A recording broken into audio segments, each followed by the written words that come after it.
So I want to make a video, and I apologize, I'm using my shitty camera, but video quality doesn't really matter. Just listen to what I am saying, like, as long as you can hear me. That's all that really matters. But I want to make a video about dreamy psychedelics and dreamy experiences, herbal experiences. Now, the dreamy type psychedelics, dreamy experiences and dreamy things are more my forte. It's what I like. I really like, like the experience, like the Blue Lotus experience, the high dose motherwort experience, the LSA, the Hawaiian baby woodrose seeds experience, high dose cannabis experience, high doses of, I guess, relaxing herbs in that way.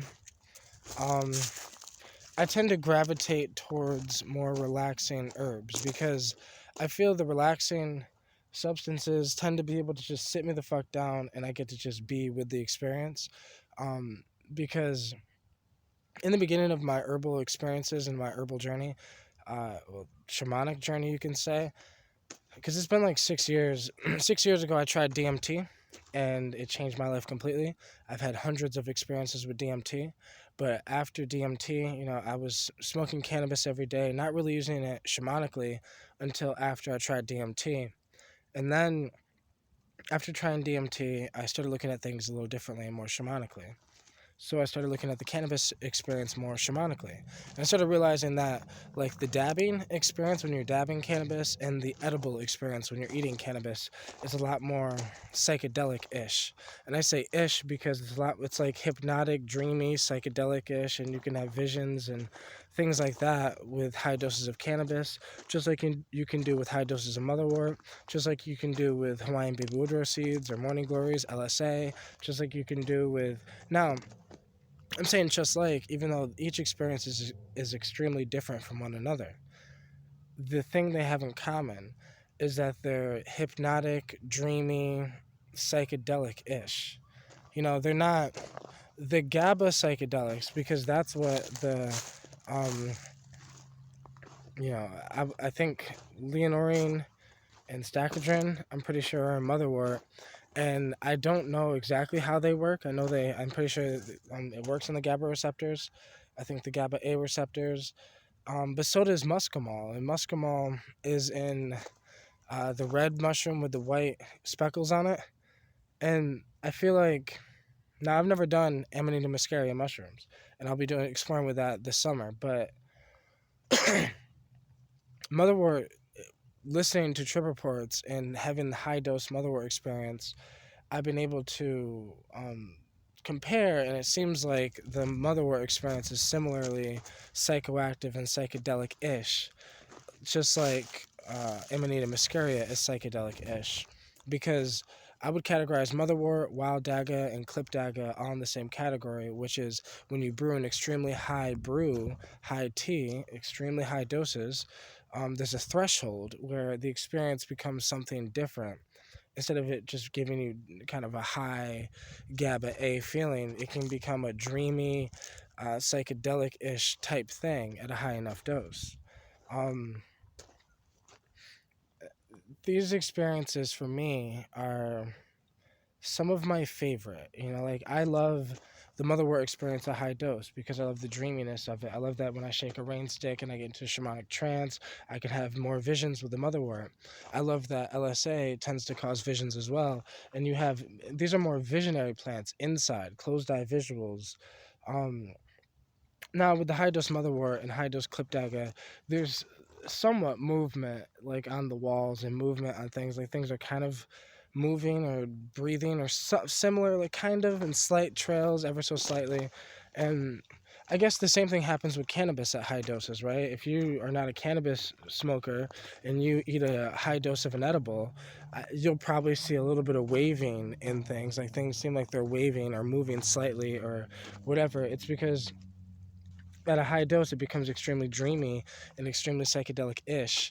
And at those psychedelic-ish moments, these experiences tend to have visuals.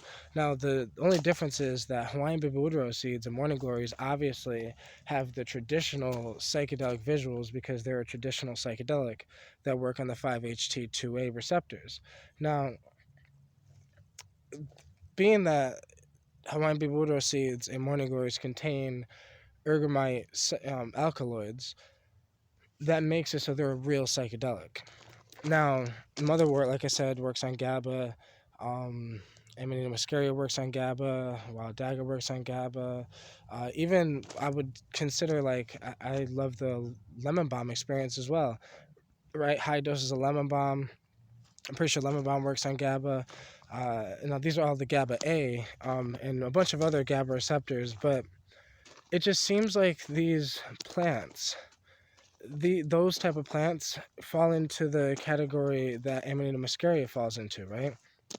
Which is I'm basing it off of experience and listening to trip reports, but like, I've heard Hamilton Morris talk about gaboxidol, and like these experiences seem to be psychedelic-ish on with using the GABA receptors.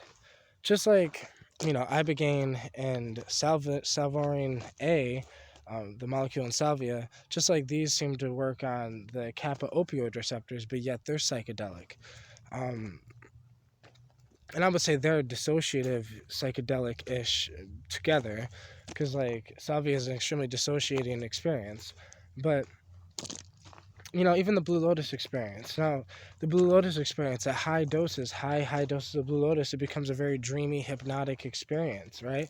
And it's the same thing where there's psychedelic-ish visuals, and the lotus flowers, especially the blue water lily, is extremely interesting because it does work on the serotonin receptors, and it's said to work on the same serotonin receptors as the other traditional psychedelics, but it's just it just attaches differently. It's said to attach a little differently, therefore it has slight different effects. But I want to explore more with the blue water lily, extremely. Like, I've done high doses, but I want to go extremely high, just to see. I've mixed it with motherwort, which made the experience a little more psychedelic-ish. I've mixed it with kratom, which kratom to me is more of a natural opioid thing. It's a great like work ethic thing, like caffeine replacement type thing for me. That's what it was. But it did not fall into this category with like a dreamy psychedelic-ish thing. It didn't have a psychedelic-ish thing to it. It was more of a like get my work done type shit and help me focus. But I don't know, I just kind of want to take this time to talk about the dreamy, hypnotic type experiences that I've had, because they're honestly some of my favorite. Like I said, I smoke weed almost every day. So I like to be in more of a calm thing. Without calm herbs, I'm usually a really extremely hype type person. So like the calming herbs just help balance me out. But yeah, I just really like those type of experiences.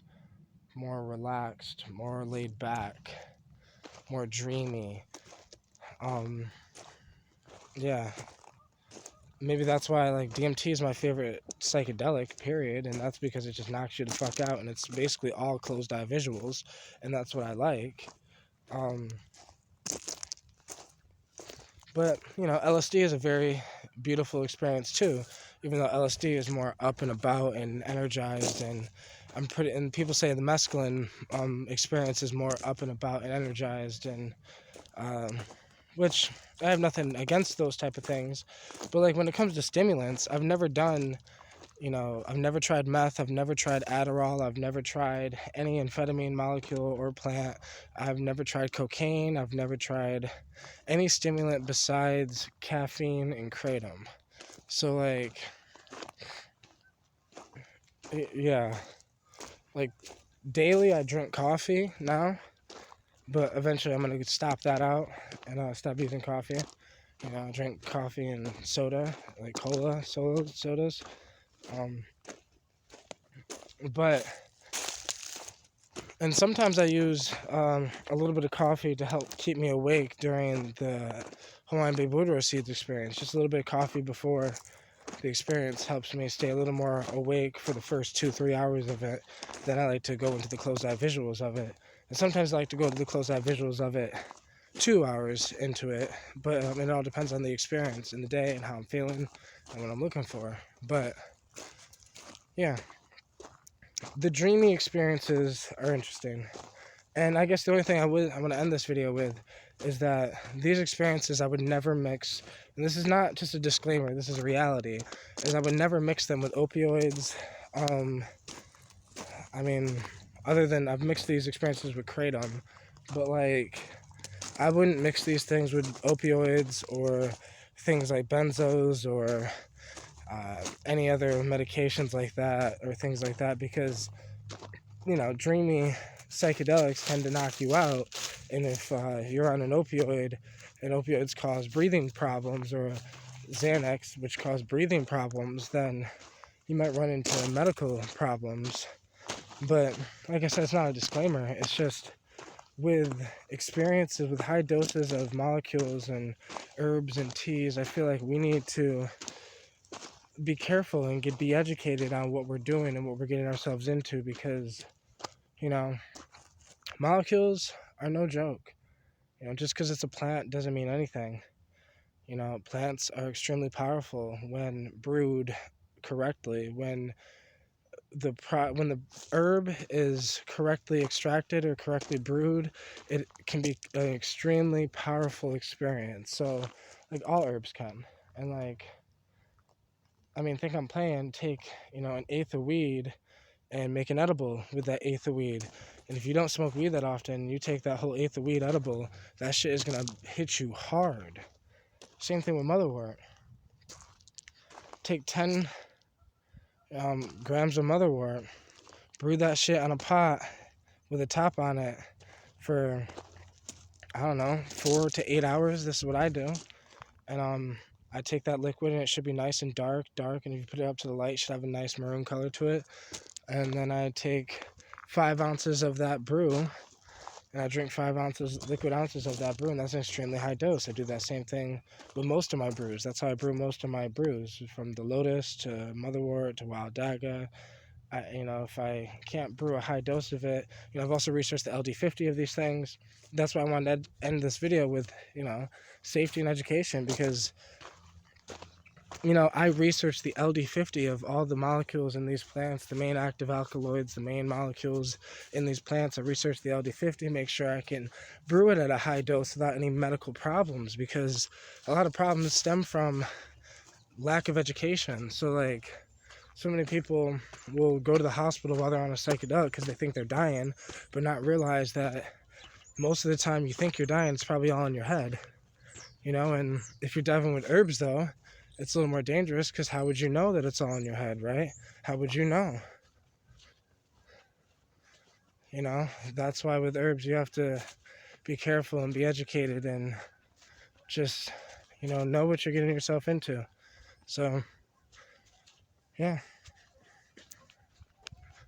I'm going to enjoy the rest of this nice-ass day, and I hope you guys do the same.